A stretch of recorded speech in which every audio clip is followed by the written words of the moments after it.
We're in the middle of a small run of 5 or 6 verses to do with materialism. And materialism is what we're up against as spiritual or enlightenment practitioners. Materialism in this context is about the gravitational pull of the notion of an external physical world. And what is it that's being pulled? It's the attention. The attention is caught up in the gravitational pull of this idea, this belief, this assumption that there's an external physical world with a history which can be traced back, depending on your beliefs, to a particular point in time. And it might seem quite ridiculous to question this idea, to question this understanding of an external physical world. But that is part of the gravitational pull. That is part of materialism. So let's have a look at the next verse in this sequence, verse 659. There is nothing but that which is seen of the mind itself. The duality too is of the mind. While existence is observed as divided into the grasped and the grasping, it has nothing to do with eternalism or nihilism. So there's 2 parts here. The first part, there is nothing but that which is seen of the mind itself. The duality too is of the mind. And mind here is spelt with a capital M. So as enlightenment practitioners, this is what we can begin by reminding ourselves of. That there is only mind. There is only awareness. Without awareness, there is nothing.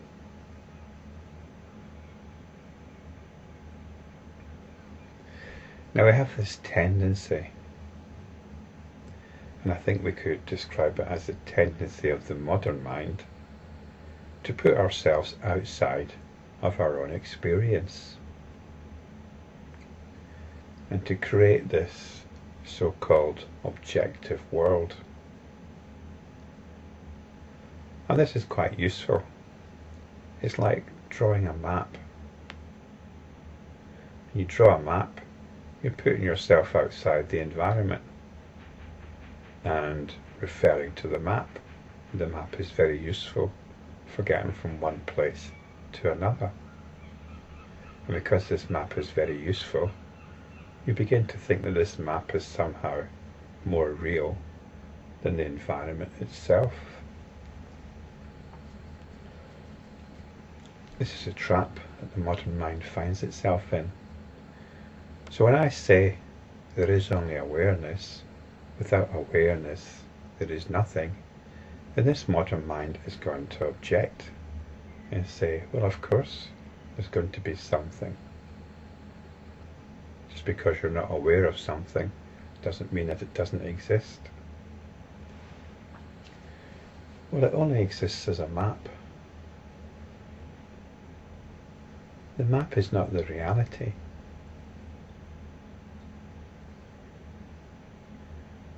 If there's no awareness, there is nothing except some hypothesis that there's something, some mental construction that there's something.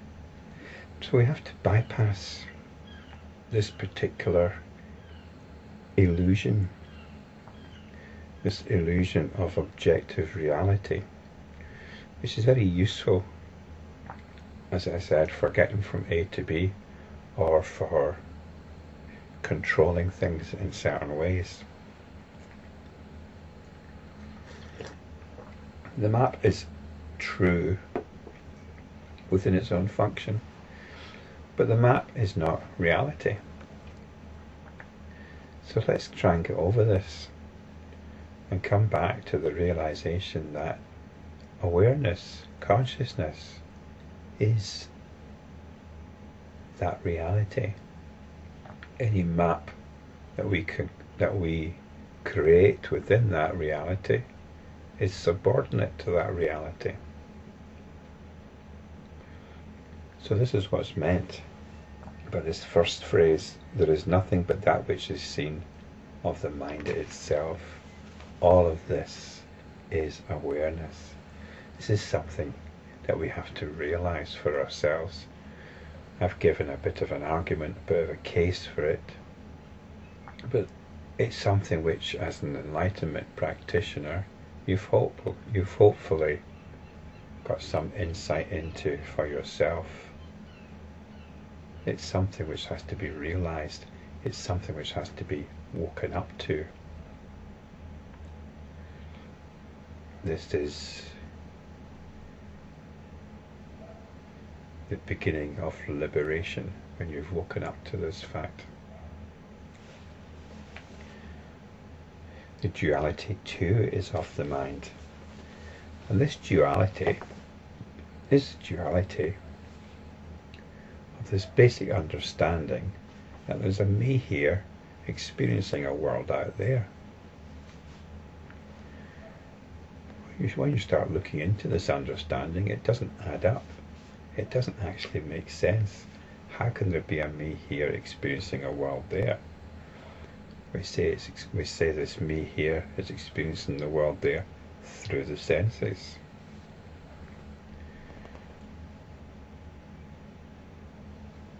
Again, this is a story. It's a bit like a map that's been created, and this too is within awareness.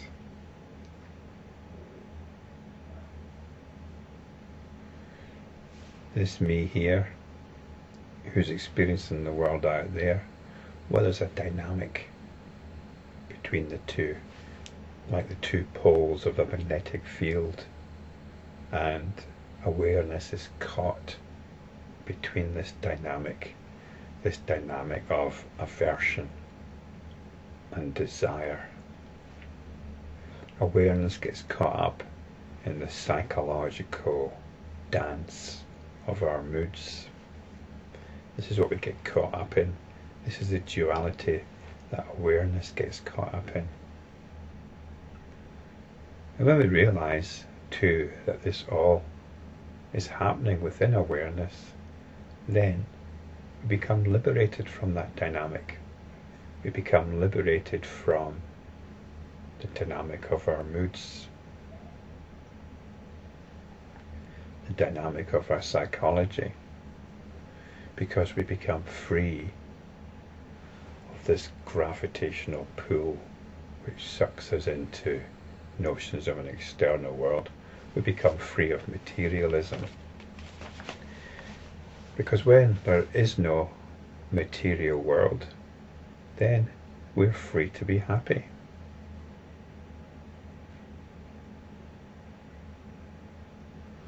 And this is what the second part of this verse is concerned with. While existence is observed as divided into the grasps and the grasping, the grasp and the grasping, well, this is the attention. The attention is going out. It's grabbing things. It's grasping onto things and losing itself in them. So when I take a sip of my coffee, my attention is focused on it. The coffee is what is grasped, and the attention is what is grasping. And this is the world I'm caught up in. It's the world that the attention or awareness is caught up in. But we become aware of this. This is all there is. The attention moving from one thing to another. The grasping and the grasped. That's all there is. That's all that's going on. It has nothing to do with eternalism or nihilism. And eternalism and nihilism are to do with the material world. Eternalism is this belief that the world has always been there. This material world has always been there. That it's got its roots or origins in the Big Bang, or God created it, whatever suits you. That's eternalism. Nihilism is when you've begun to question this, and you might be a spiritual seeker, and you'll come across notions that the world isn't real, and you start looking for a reality apart from the world or beyond the world. You might get into meditation or altered states of consciousness or different kinds of beliefs, religious belief, something which says that life is about other than this world. Well, that's denying the world. That's nihilism. Spiritual practice accepts the world as mind itself. It doesn't accept the material world, the world as we're conventionally led to understand it. Enlightenment practice is about appreciating the immediacy of experiencing, the immediacy of the vibrancy of the world.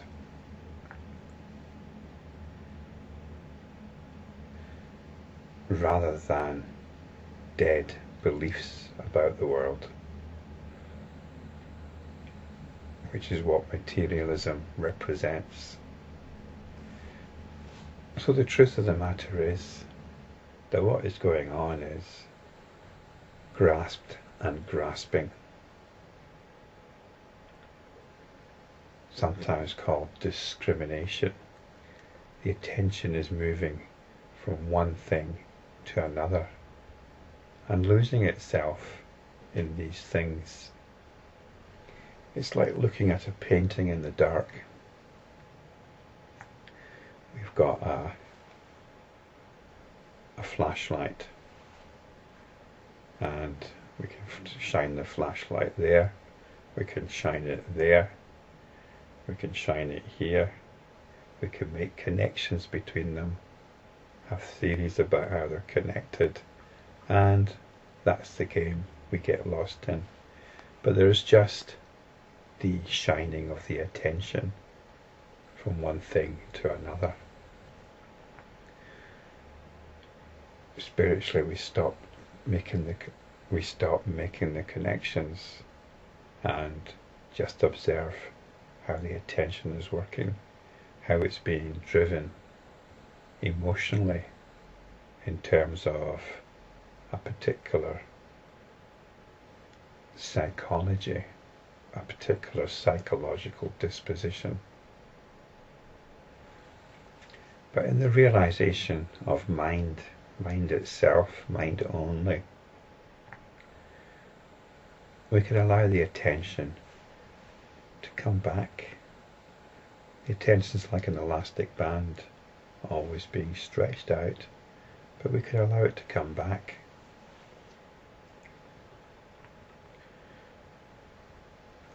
I was reading another Mahayana sutra recently, just reading the beginning of it, and the beginning of many Mahayana sutras is quite an elaborate setting of the scene, and thousands of beings, hundreds of thousands of beings are converging on the Buddha in a bamboo grove somewhere, and they all arrive and they pay their respects by circumambulating the Buddha, maybe three times, maybe 7 times. And I was thinking about this circumambulating the Buddha. Because as you walk around something, your attention is constantly changing. But the fact is, you're walking around the Buddha. You're walking around enlightenment itself. So as your vista is constantly changing, you're keeping in mind, you're remembering the Buddha. So our attention is constantly circumambulating.